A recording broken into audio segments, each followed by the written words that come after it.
नमस्कार दोस्तों, आज की कहानी है हाय राम इतना गंदा किचन। दीपक और रोहित दोनों भाइयों में बहुत प्यार है। दीपक की पत्नी काव्या और रोहित की पत्नी निशा दोनों देवरानी जेठानी तो बिल्कुल नहीं, सगी बहनों जैसा व्यवहार करती हैं। दीपक की पत्नी काव्या बहुत होशियार सलीके वाली है और उसकी देवरानी निशा थोड़ी सी अकड़ू लेकिन दिल की बहुत अच्छी है। दीपक और काव्या माँ पापा के साथ दिल्ली रहते हैं। उनका बहुत बड़ा बिजनेस है और रोहित और निशा नौकरी होने के कारण चंडीगढ़ में रहते हैं।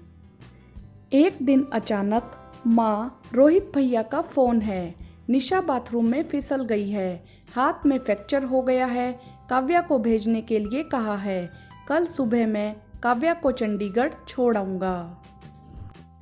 काव्या को जैसे ही पता चलता है वह सुबह सुबह उठकर सारी तैयारी कर लेती है। घर में सब उसने सेट कर दिया है ताकि माँ को पीछे से कोई परेशानी ना हो। शाम तक का खाना भी बनाकर रख दिया है। दोपहर तक वे चंडीगढ़ पहुँच गए। दोपहर को पहुँचते ही काव्या भाभी ने खाना बनाया।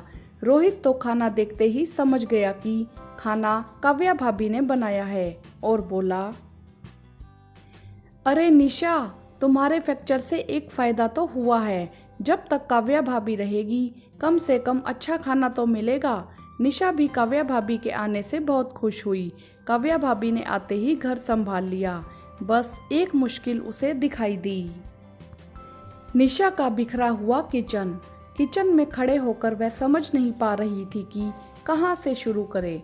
जितने भी दालों के डिब्बे थे, घी के डिब्बे थे, सारे बर्तन शेल्फ पर, गैस के पास, गैस पर, सिंक में बिखरे पड़े थे। सिंक के नीचे पड़ा डस्टबिन फलों और सब्जियों के छिलकों से भरा था, जैसे 10 दिन से खाली ही ना किया हो। सब्जी की टोकरी में आलू प्याज गले पड़े थे। इतनी बदबू आ रही थी कि पूछो मत। दही में से इतनी बदबू आ रही थी जैसे 10 दिन की दही बची पड़ी हो।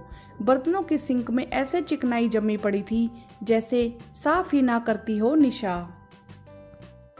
काव्या भाभी ने सोचा, निशा को चोट तो कल लगी है, फिर किचन इतना गंदा कैसे। गैस के चूल्हे पर चाय पत्ती और दाल के दाग ऐसे जमे हुए थे जैसे कितने दिनों से गैस साफ ही ना किया हो। चना मसाला, गरम मसाला, चाट मसाला सब के डिब्बे एक्सपायरी डेट के निकले। मैदा, सूजी, बेसन सब में घुन लगे पड़े थे। फ्रिज में मिठाई के खाली डिब्बों का ढेर लगा पड़ा था। स्कॉच ब्राइट का कटोरा पानी से भरा पड़ा था। बर्तन साफ करने वाला स्कॉच ब्राइट इतना छोटा जैसे 3 महीनों से नया खरीदा ही ना हो। किसी बर्तन का हैंडल टूटा पड़ा था और नई कढ़ाई बिल्कुल काली पड़ी हुई थी। शाम को काम करने वाली लड़की आई तो काव्या ने उसे बोला, सब इतना गंदा कैसे है। उसने कहा, भाभी तो कभी किसी काम के लिए नहीं बोलती। काव्या ने कहा, कल मेरे साथ थोड़ी सफाई करा दोगी।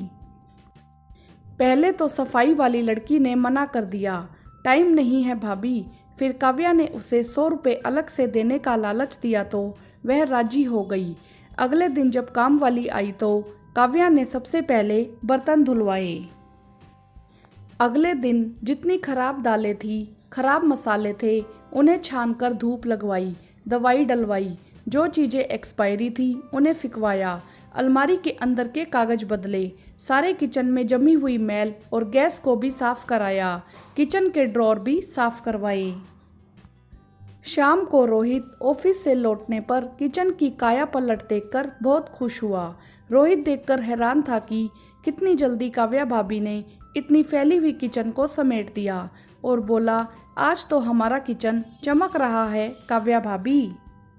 फिर काव्या भी निशा की आंखें बंद करके उसको पकड़कर किचन में लाई। हाथ हटाकर निशा बड़ी खुशी से काव्या भाभी से लिपट कर बोली, भाभी अब तो मैं आपको हर महीने किसी न किसी बहाने बुला लिया करूँगी।